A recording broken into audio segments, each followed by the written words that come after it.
नमस्कार, मैं हूं संजीव सिंह। आप देख रहे हैं आर बिहार मीडिया नेटवर्क। पिछले दिनों एक अशोक दुबे हत्याकांड के मामले में एक परिवार पर जो आरोप लगा है, उस परिवार के पास हम आए हुए हैं। इनका अपना ही तर्क है कहने का, और अशोक दुबे का परिवार का अपना तर्क है। उसी की सच्चाई और हकीकत जानने का हम प्रयास करेंगे। आपके परिवार पर और पति पर जो आरोप लगा है अशोक दुबे के हत्या का, उसके बारे में आप क्या कहिएगा? हम क्या कहेंगे, अशोक दुबे के मारने के बहुत तकलीफ है, हम लोगों को बहुत तकलीफ है। छोटा छोटा उसका बच्चा है, उसका बच्चा अनाथ हो गया है। सरकार के इतने ही निवेदन है पुलिस प्रशासन के कि हकीकत के पता लगाएं कि मुजरिम कौन है। हमारे परिवार के तो बहुत गलत बुरा तरह से ही लोग फंसा दिया गया है। सब लोग मिलकर कौन फंसा है कौन नहीं फंसा है इससे कोई दिक्कत नहीं है, लेकिन ऐथी है हमारा देवर को, हमारा पति को, हमारा दोनों बच्चों को पुलिस उठा कर लेकर चले गए हैं। तो ऐसा क्यों हुआ कि अन्य लोगों को ना फंसा के आप ही के परिवार को क्यों फंसाया गया? उनसे पहले कुछ झगड़ा था ज़मीनी विवाद के लिए, तो वैसे कोई दिक्कत नहीं है कि मतलब झगड़ा था, लेकिन इतना दुश्मनी ज़्यादा नहीं है कि ऐसा तैसा कुछ हो जाए। लेकिन हमसे यही मतलब सरकार से निवेदन है, एसपी साहब से, डीएसपी साहब से, आकि इसको हकीकत पता लगाएं, आकि ये असली मुजरिम कौन है। हमारे पति को न्याय दिया, वो बच्चों को, देवर को, अशोक दुबे के परिवार के भी न्याय दिया है।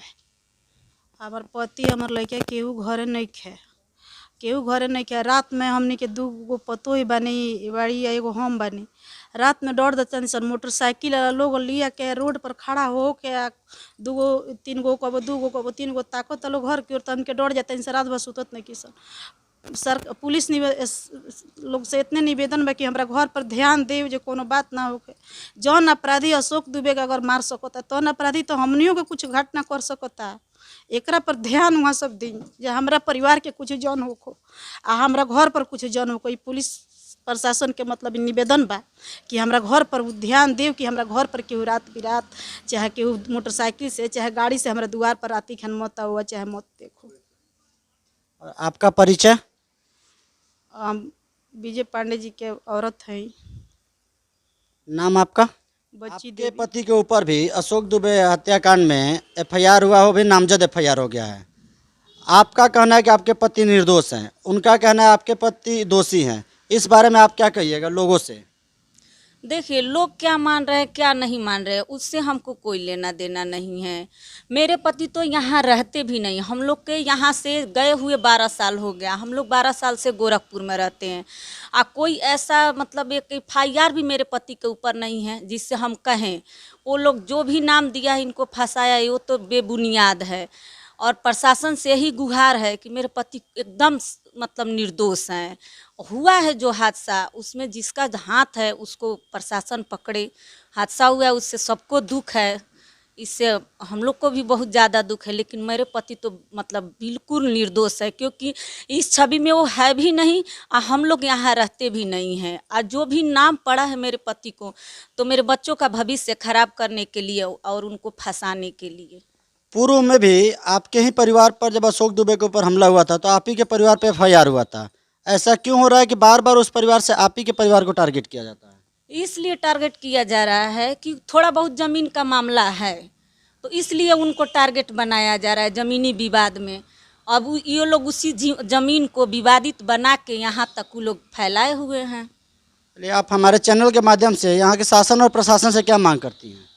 यही मांग करते हैं कि जो भी मतलब दोषी है उनको पकड़ा जाए, और जो निर्दोष है उनको मतलब देखा जाए कि कौन निर्दोष है कौन दोषी है। इन लोग का जो भी हो न्याय सही हो। आपका परिचय? निर्मल पांडे के मैं पत्नी हूँ। आपके रिश्तेदार लोगों पर बड़ा आरोप जो लगा हुआ है, 302 के मुजरिम बनाया जा रहा है, जिसमें एफआईआर भी हो चुका है। कुछ लोग शायद गिरफ्तार भी हुए थे। यह कैसा मामला है और आपके परिवार और रिश्तेदार को ही क्यों टारगेट किया गया? जी, उस परिवार से हम लोग मतलब हमारे रिश्तेदार का जो संबंध था वो मतलब बहुत क्लोज था, बहुत ये था। लेकिन कुछ ज़मीनी विवाद, हल्का रंजिश, वो भी ऐसा नहीं कि मारपीट, आज तक भी नहीं हुआ है ऐसा। षड्यंत्र के द्वारा पहले भी एक ऐसा घटना घटा जिसमें इन लोगों को आरोपित किया गया, और उसी के लक्ष्य के अनुसार फिर इन लोगों की गिरफ्तारी हुई थी। फिर प्रशासन द्वारा निर्दोष पाए जाने पर उन लोगों का जमानत भी हो गया था। उसके बाद फिर ये लोग दोबारा ऐसा मतलब षड्यंत्र रच के और ऐसा घटना घटा के और मतलब इस परिवार को टारगेट कर रहे हैं। उस परिवार के साथ हम लोगों का भी उतना ही दुख है, उतना ही सहानुभूति है और शासन और प्रशासन से यही गुहार है कि इसका निष्पक्ष जांच हो और जो भी दोषी पाए जाएं उनको कार्रवाई किया जाए। उस परिवार के साथ भी न्याय हो और इस परिवार के साथ भी न्याय हो कि जो सही दोषी हैं उनकी गिरफ्तारी हो, न कि इसमें जो भी निर्दोष अभी तक जो गिरफ्तारी हुई है या जिन पे आरोप है ये सब व्यक्ति निर्दोष हैं। उस दिन उनके परिवार का एक आरोप है कि एक दिन पहले पूर्व संध्या में जिस दिन मर्डर हुआ था उस दिन एक पंचायती कोई रखी गई थी भूमि विवाद को लेकर। वह कैसा पंचायती था, उसमें क्या निर्णय था, इसके बारे में कोई जानकारी है? इस बारे में मतलब हमारे रिश्तेदार पक्ष में या हम लोगों को भी मतलब ऐसा कोई जानकारी नहीं था। ये तो हम लोग बाद में उनके परिवार से स्टेटमेंट आया तो ऐसा हम लोग को जानकारी हुआ कि ऐसा होने वाला था। वो जो बच्चे दो पकड़ाए हैं वो भी घर पे थे, कुछ किसी को मालूम नहीं था। जो हमारे बनोई जो है छोटे पांडे जी हैं, विजय पांडे जी हैं, वो लोग भी नहीं थे। उस दिन महाराज जी का कजिया था, वो लोग बड़हलगंज गोरखपुर के करीब थे, वहाँ गए हुए थे। यहाँ से भी बहुत लोग उनके साथ गए थे।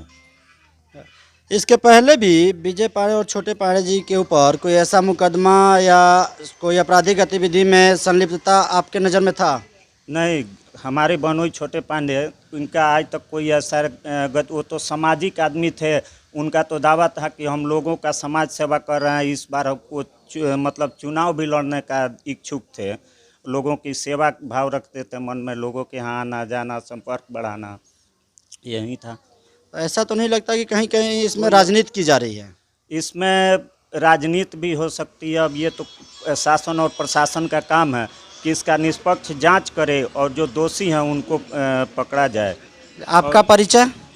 हम छोटे पांडे जी के साला और ख़ासकर प्रशासन और शासन से गुहार और निवेदन करते हैं कि उच्च स्तरीय इसकी जांच की जाए और जो सही दोषी हैं उनको कि ताकि दोनों परिवार को न्याय मिल पाए। चलिए, बहुत बहुत धन्यवाद।